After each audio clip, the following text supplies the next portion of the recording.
Prabowo Subianto dan Gibran Rakabuming Raka resmi dinyatakan oleh KPU sebagai pemenang di pemilihan presiden 2024. Prabowo Gibran bakal menjadi presiden dan wakil presiden Republik Indonesia ke-8 menggantikan Joko Widodo dan Ma'ruf Amin. Prabowo akhirnya bisa merayakan penantian panjangnya setelah kalah 3 kali berturut-turut dalam pertarungan pemilu. Terjadi banyak drama dalam terpilihnya Prabowo. Cetak News coba merangkum kronologi lengkap KPU menetapkan Prabowo Gibran sebagai pemenang Pilpres 2024 sebagai berikut.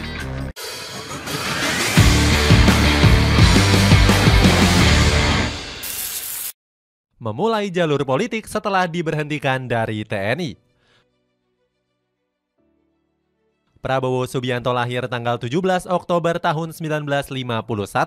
Dalam silsilahnya, Prabowo merupakan anak dari Sumitro Joyo Hadikusumo yang merupakan pakar ekonomi di era Insinyur Soekarno dan Soeharto. Kalau dilihat dari silsilah lengkapnya, Prabowo merupakan cucu dari Raden Mas Margono Joyo Hadikusumo. Sebagai informasi, Raden Mas Margono sendiri merupakan salah satu pendiri dari BPUPKI. Prabowo muda mulai menggeluti dunia militer di tahun 1970. Pria kelahiran Jakarta ini memulai karirnya dengan masuk ke dalam Akademi Militer dan lulus tahun 1974. 2 tahun setelah lulus, yakni 1976, Prabowo menjalani tugas pertamanya sebagai komandan pasukan Sandi Yuda. Saat itu dia ditugaskan ke Provinsi Timur Timur yang sedang bergejolak. Akan tetapi Prabowo hanya ditugaskan sebagai komandan pasukan Sandi Yuda selama 7 tahun saja. Dia kembali dari tugas beratnya di Pulau Timor pada tahun 1983. Setelah kembali dari tugasnya, karir militer Prabowo semakin melejit. Dia langsung diangkat sebagai wakil komandan Datasemen 81 Penanggulangan Teroris atau Gultor. Kemudian Prabowo melanjutkan pelatihan Special Force Officer Course di Amerika Serikat. Setelah kembali, Prabowo langsung menduduki jabatan sebagai Komandan Batalion Infanteri Lintas Udara. Sayangnya, karir militer Prabowo dipenuhi dengan banyak kejadian kontroversi. Prabowo dianggap sebagai biang keladi atas penculikan sejumlah petinggi militer termasuk Jenderal Leonardus Benyamin Murdani. Kisah ini diceritakan lewat buku dari Letjen Sintong Panjaitan yang berjudul Perjalanan Para Prajurit Komando. Dalam buku tersebut, Mayor Luhut Binsar Panjaitan berhasil menggagalkan aksi Prabowo. Saat itu, Mayor Luhut Binsar Panjaitan menjabat sebagai Komandan Datasemen 81 Anti-Teroris. Pada tahun 1990-an, Prabowo juga dituding melakukan beberapa pelanggaran HAM di Timur Timur. Hal itu tertuang dalam buku yang ditulis langsung oleh Femi Adi Supeno. Buku yang berjuluk Dari Cijantung Bergerak ke Istana ini menjelaskan beberapa kelakuan Prabowo. Buku ini menceritakan Prabowo yang nyaris baku hantam dengan Komandan Timur Timur yakni Kolonel Infanteri Kiki Syah Nakri di tahun 1995. Namun Prabowo membantah semua tuduhan tersebut saat diangkat menjadi Jenderal Korps Pasukan Khusus atau Kopassus. Puncak kontroversi Prabowo terjadi di tahun 1998. Prabowo dituduh mendalangi penculikan dan penghilangan paksa sejumlah aktivis pro-reformasi. Setidaknya 13 orang dikabarkan menghilang hingga sekarang belum jelas kondisinya. Akan tetapi pernyataan itu dibantah langsung oleh Fadlizon. Mantan wakil ketua DPR RI ini menegaskan kalau Prabowo nggak terlibat dalam aksi penculikan sejumlah aktivis di tahun 1998. Fadli mengatakan fakta itu sudah sesuai dengan hasil persidangan. Pria kelahiran Jakarta ini menjelaskan kalau kejadian itu bukan disebut sebagai penculikan melainkan penangkapan. Fadli bilang ada sejumlah aktivis yang diduga membuat bom di Rusun Tinggi Jakarta Pusat. Bom tersebut pada akhirnya meledak di tanggal 18 Januari tahun 1998. Tim Mawar pun langsung menangkap sejumlah aktivis yang diduga terlibat dalam peledakan bom di Jakarta. Fadli menyebut ada 9 aktivis yang sempat ditangkap. Namun Fadli menambahkan kalau 9 aktivis tersebut sudah dikembalikan ke keluarganya masing-masing. Sementara itu 13 aktivis lain nggak diketahui keberadaannya. Fadli juga menyebut Prabowo nggak terlibat dalam kerusuhan Mei 1998. Seorang aktivis HAM bernama Munir Said Talib juga turut memberikan komentarnya. Munir bilang kalau tim Mawar hanya dijadikan sebagai kambing hitam saja. Munir bilang Prabowo masih belum terbukti bersalah untuk menjadi dalang penangkapan aktivis. B.J. Habibie yang menjabat sebagai Presiden RI saat itu langsung memberhentikan Prabowo sebagai Panglima Komando Cadangan Strategis Angkatan Darat atau Pangkostrat. B.J. Habibie kemudian menuliskan buku yang berjudul Detik-Detik yang Menentukan Jalan Panjang Indonesia Menuju Demokrasi. Buku ini sendiri terbit pada tahun 2006 yang lalu. Dalam halaman 111 terdapat dialog B.J. Habibie dengan Prabowo terkait pencopotannya. Saat itu Prabowo mempertanyakan keputusan B.J. Habibie yang mencopot dirinya secara sepihak. Prabowo bilang kalau ini merupakan suatu penghinaan bagi keluarga dan mantan Presiden Soeharto. Habibie bilang kalau Prabowo bukan dipecat melainkan hanya diganti jabatan. Habibie mengatakan keputusan itu dilakukan karena menerima laporan dari Panglima ABRI terkait adanya pergerakan pasukan Kostrad menuju Istana Negara. Prabowo pun hanya bermaksud untuk mengamankan Habibie sebagai kepala negara. Akan tetapi Habibie nggak menghiraukan hal tersebut dengan lebih memilih kepentingan bangsa. Berkali-kali gagal jadi presiden. Setelah purna tugas dari dunia militer, Prabowo Subianto mulai peruntungannya di dunia politik. Langkah pertamanya langsung dimulai dengan ambisi menjadi calon presiden pada 2004. Prabowo mencoba maju sebagai calon presiden lewat Partai Golkar. Namun sayangnya Prabowo kalah saing dengan sosok Wiranto. Setelah gagal maju, Prabowo mencoba lagi. Dia membuat partai politiknya sendiri yakni Gerindra di tahun 2008. Bersama Gerindra, Prabowo kembali berambisi maju pada pemilu 2009. Di kesempatan ini, Prabowo maju sebagai calon wakil presiden mendampingi Megawati Soekarno Putri. Namun pasangan Megawati Prabowo gagal menumbangkan suara dari Susilo Bambang Yudhoyono. Pasangan SBY Budiono menang telak dengan 60,8%. Kekalahan ini tidak membuat tekad Prabowo berhenti untuk menjadi orang nomor satu di Republik ini. Bapak satu anak ini kembali mencalonkan diri di pemilu 2014. Kali ini Prabowo menggandeng Hatta Rajasa sebagai cawapres. Pasangan Prabowo-Hatta didukung oleh aliansi yang cukup kuat. Mereka membuat koalisi dari Partai Gerindra, Golkar, P3, PAN, PKS, dan PKB. Dengan dukungan yang besar ini, Prabowo semakin yakin bakal memenangkan pemilu 2014. Dirinya yakin bisa mengalahkan pasangan Jokowi JK yang saat itu menjadi lawan politiknya. Kubu Prabowo-Hatta juga berani mengklaim akan memenangkan pemilu 2014 lewat satu putaran. Bahkan Prabowo sempat mendeklarasikan kemenangan usai pemilihan suara dilaksanakan. Prabowo mengatakan mereka langsung bicara ke dia dan menyampaikan keadaan real count di banyak tempat dan berhasil unggul. Di Sumatera Barat menang 79%. Saudara-saudara, laporan itu terus masuk, sebut Prabowo. Namun hasil pemilu 2014 justru berakhir kurang bahagia untuk Prabowo. Dirinya gagal lagi usai kalah dan hanya mengumpulkan suara sebanyak 46,85%. Sementara lawannya yang diusung oleh Koalisi Indonesia Hebat meraup suara sebesar 53,15%. Keputusan KPU yang meresmikan Jokowi dan JK sempat ditentang oleh Prabowo. Mantan Panglima Kostrad ini menolak keras hasil akhir pemilu 2014. Dengan tegas Prabowo kepada para pendukungnya menolak pelaksanaan Pilpres 2014 yang cacat hukum. Dengan demikian, mereka menarik diri dari proses yang sedang berlangsung. Kegagalan di Pilpres 2014 nggak membuat Prabowo langsung menyerah. Politikus kelahiran 1951 ini tetap gigih dan kembali mencalonkan diri di tahun 2019. Prabowo disandingkan dengan Sandiaga Uno yang saat itu masih menjabat sebagai Wakil Gubernur DKI Jakarta. Fadlizon sangat yakin Prabowo bisa menang telak di Pilpres 2019.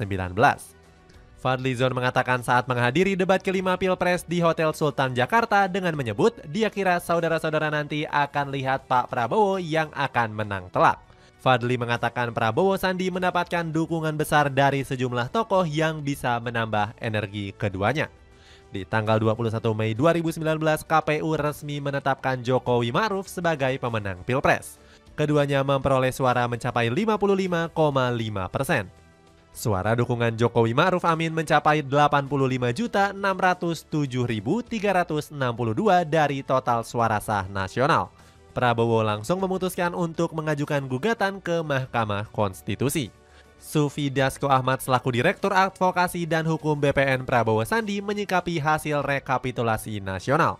Dia mengatakan melihat adanya pertimbangan-pertimbangan, kemudian ada hal yang sangat krusial terutama mengenai perhitungan yang sangat signifikan yang bisa dibawa ke MK. Sejumlah elemen masyarakat langsung mengadakan demo dengan tema melawan pemilu curang. Mereka menyampaikan aspirasi di depan gedung Bawaslu, Jalan MH Tamrin, Jakarta Pusat. Sayangnya demo ini berlangsung ricuh dan mengakibatkan beberapa masyarakat dan pihak kepolisian yang menjadi korban. Tito Karnavian yang saat itu masih menjabat sebagai Kapolri langsung mengusut tuntas kasus tersebut. Tiba-tiba masuk kabinet pemerintahan. Setelah kekalahan dramatis di Pilpres 2019, Prabowo Subianto secara mengejutkan masuk ke dalam kabinet pemerintahan. Dirinya tanpa ragu menerima tawaran dari Presiden terpilih Joko Widodo. Prabowo bersedia untuk mengambil posisi Menteri Pertahanan yang ditawarkan oleh sang Presiden. Purnawirawan Jenderal TNI ini nggak mau membuang kesempatan yang diberikan Jokowi. Dalam wawancaranya, Prabowo ingin kembali mengabdi kepada negara dengan masuk ke kabinet. Tapi saya sebagai patriot hidup, saya hanya untuk bangsa dan negara. Begitu beliau ajak saya katakan tidak sampai, saya pikir tidak sampai 1 jam saya katakan iya. Sementara Presiden Jokowi mengungkapkan alasannya dibalik penunjukan Prabowo sebagai Menhan. Kita ini ingin membangun sebuah demokrasi yang gotong royong. Kalau itu baik untuk negara, untuk bangsa, kenapa tidak? Kata Jokowi. Keputusan Prabowo menjadi Menhan sempat ditentang oleh para pengikutnya sendiri. Banyak pendukung yang menyayangkan Prabowo menerima rangkulan politik dari Jokowi. Prabowo mengungkapkan, saya ditentang oleh banyak pengikut-pengikut saya, tapi saya katakan demi persatuan nasional, demi rakyat Indonesia, para pemimpin harus terus bersatu. Salah satu komentar pedas muncul dari lisan Amin Rais laku rekan koalisi Prabowo. Amin Rais mengirimkan peringatan pada sang mantan Jenderal Kopassus. Kalau sampai Prabowo bersama Jokowi tidak melaksanakan cita-cita yang dijanjikan, tidak deliver, ya kita jewer, ujar Amin Rais. Selain memberikan pengawasan, Amin Rais juga meminta publik untuk nggak menghujat Prabowo. Pasalnya keputusan ini juga nggak disetujui oleh para relawan Joko Widodo. Para relawan Jokowi kurang suka jika Prabowo masuk ke dalam pemerintahan. Padahal mereka sudah mati-matian memperjuangkan kemenangan Jokowi atas Prabowo. Sebagai Menhan, Prabowo bakal memimpin Kementerian Pertahanan. Instansi ini memiliki anggaran terbesar dari seluruh kementerian yakni senilai 127,35 triliun rupiah. Setelah menjadi Menhan, Prabowo juga mempromosikan produk persenjataan buatan Indonesia. Dia ingin senjata buatan tanah air bisa menarik minat negara-negara Asia dan Afrika lainnya. Tetap ngotot jadi presiden. Prabowo Subianto kembali mencalonkan namanya sebagai bakal calon presiden di pemilu 2024. Kabar tersebut mencuat dari pernyataan Sekretaris Jenderal Partai Gerindra, Ahmad Muzani. Dia menyebut Prabowo masih mau berjuang untuk rakyat Indonesia. Padahal dari segi harta dan umur, Muzani ingin Prabowo menikmati masa tuanya saja. Selain itu ada banyak dorongan lain dari para kader yang membuat Prabowo akhirnya maju. Para kader partai sangat yakin Prabowo bisa memenangkan pemilu 2024. Setelah pernyataan itu, Prabowo membeberkan alasannya kembali maju di pencalonan presiden. Menurutnya ada persoalan yang sama yang selalu dialami oleh masyarakat Indonesia sejak dulu. Prabowo harus segera menyelesaikan masalah kekayaan alam Indonesia yang tidak bisa dikelola oleh bangsa sendiri. Seandainya diberikan mandat sebagai presiden, Prabowo berjanji akan bekerja keras sebaik mungkin. Dirinya merasa sangat paham dengan masalah yang dialami oleh rakyat Indonesia. Meskipun begitu, Prabowo mengaku hanya akan memimpin rakyat Indonesia jika rakyat menginginkannya. Dia bilang kalau baktinya untuk bangsa tanah air sangat tulus sejak dulu. Keputusan Prabowo disambut dengan baik oleh Erick Thohir. Menteri BUMN itu siap memberikan dukungan penuh kepada sang senior. Erick Thohir yakin Prabowo bisa meneruskan program yang dijalankan oleh Joko Widodo. Dia menilai 80% masyarakat cukup puas dengan kinerja Pak Jokowi. Selain itu, Erick Thohir juga mengaku kagum dengan sosok Prabowo sejak 2019. Dia menyebut Prabowo punya ketulusan yang besar karena mau bekerja sama dengan Pak Jokowi. Hal itu juga disampaikan oleh Igor Dirgantara sebagai Direktur Eksekutif Survei dan Polling Indonesia. Menurutnya, capaian yang diraih Prabowo selama menjadi Menteri Pertahanan dinilai sangat memuaskan. Igor mengatakan, kita bisa lihat bagaimana Prabowo sukses menguatkan pertahanan kita. Itu yang saya bilang kalau Prabowo sudah layak untuk menjadi presiden. Selama menjadi Menhan, Prabowo berhasil membangun sistem keamanan negara. Salah satunya adalah dengan memperkuat Tentara Nasional Indonesia. Prabowo membeli 24 jet tempur F-15IX dari pabrikan The Boeing Company. Bukan hanya itu, Prabowo juga turut mengedepankan alutsista dalam negeri dan bekerja sama dengan BUMN. Di samping itu juga, Prabowo banyak mendapatkan dukungan dari anak muda. Tiba-tiba dipasangkan dengan Gibran Rakabuming Raka. Pencalonan Prabowo Subianto menyebar dengan cepat. Namanya sempat dirumorkan bakal dipasangkan dengan beberapa tokoh. Salah satunya adalah Menteri BUMN sekaligus Ketua PSSI Erick Thohir. Kabar ini menyebar setelah ada pertemuan antara Prabowo dan Erick Thohir. Partai Amanat Nasional juga sempat mengusulkan kedua nama ini bakal menjadi calon presiden. Selain itu, ada beberapa nama lain yang gencar dipasangkan dengan Prabowo. Sebut saja Mahfud MD, Ridwan Kamil, Khofifah Indar Parawansa, hingga Airlangga Hartanto. Riza Patria selaku Ketua DPD Gerindra meminta masyarakat jangan sering menyebarkan isu-isu. Menurutnya, pasangan calon nantinya akan ditentukan oleh Ketua Umum Partai Politik. Riza mengatakan, mari kita menunggu dan bersabar. Pada waktunya nanti pasti akan segera diumumkan. Hingga akhirnya tim sukses yang tergabung dalam koalisi Indonesia Maju membuat pengumuman yang mengejutkan. Mereka justru mengusulkan Gibran Rakabuming Raka sebagai pasangan Prabowo. Wacana Gibran maju sebagai wakil presiden sebenarnya sudah muncul sebelum pengumuman. Akan tetapi penunjukan ini diwarnai oleh sejumlah kontroversi. Putra sulung dari Joko Widodo itu dinilai masih berusia 36 tahun dan belum memenuhi kriteria persyaratan. Syarat minimal dari batas usia Capres-Cawapres adalah 40 tahun. Batasan usia ini lantas digugat ke Mahkamah Konstitusi oleh beberapa partai hingga lembaga masyarakat. Akhirnya Mahkamah Konstitusi membacakan putusan baru terkait gugatan tersebut. Anwar Usman yang juga paman Gibran langsung membacakan putusan ini. Anwar mengatakan MK mengabulkan permohonan batas usia presiden dan wakil presiden turun menjadi 35 tahun atau berpengalaman sebagai kepala daerah provinsi dan kabupaten atau kota. Pandana Baban selaku politikus senior PDIP mengaku geram dengan sikap Gibran. Dia menyebut kalau Gibran seperti tidak tahu terima kasih kepada PDIP. Nababan mengatakan Gibran berhasil menjadi kepala daerah karena dia menggandeng nama Jokowi. Saat dia menjadi kepala daerah juga terbilang aneh. Pasalnya Gibran sudah bisa maju di pilkada setelah bergabung di waktu yang singkat bersama PDIP. Padahal Nababan menilai seseorang bisa maju ke pilkada berikutnya harus terdaftar 2 tahun sebagai kader partai. Sang ayah sekaligus Presiden Joko Widodo memberikan restu kepada anaknya untuk maju. Dia mengaku enggan mencampuri semua urusan yang diputuskan oleh anaknya. Jokowi mengatakan karena sudah dewasa jangan terlalu mencampuri urusan yang sudah diputuskan oleh anak-anak kita. Program yang membuat masyarakat luluh. Pasangan Prabowo Gibran punya beberapa visi misi program unggulan. Program tersebut didasari dari persatuan, kesatuan, dan kebersamaan untuk mencapai cita-cita Indonesia Emas. Dikutip dari website resmi prabowo.id, ada 17 program prioritas yang direncanakan Prabowo Gibran. Pertama, Prabowo Gibran ingin Indonesia mandiri dalam hal swasembada pangan, energi, dan air. Mereka juga ingin menyempurnakan sistem penerimaan negara dengan terobosan konkret. Pemberantasan korupsi, kemiskinan, dan narkoba jadi fokus utama. Program pendidikan pun masuk dalam 3 skala prioritas utama pasangan Prabowo Gibran. Makan siang dan susu gratis bakal bisa membantu meningkatkan gizi balita dan ibu hamil. Program ini ditargetkan bisa diterima manfaatnya oleh 80 juta penerima.